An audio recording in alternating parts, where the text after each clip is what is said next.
Ilalagay mo sa gitna ng pyesa yung pisa. Ayan. Pinapos pa naman.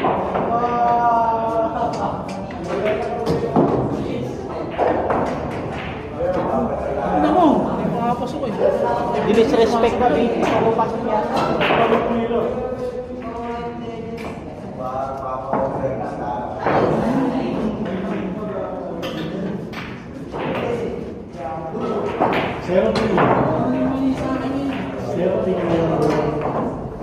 Parang may mali sa akin.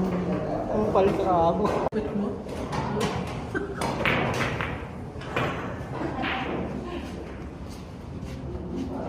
Pero kinasal na yun. Kaya sabi mo kinasal na. Sabi mo di ba kinasal na? Wala nagsabi nun eh. Kinasal na eh.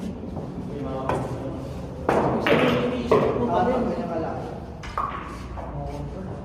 Ano na ito ni Control ah. Wala nakikisahan. Ikaw lagi si Control.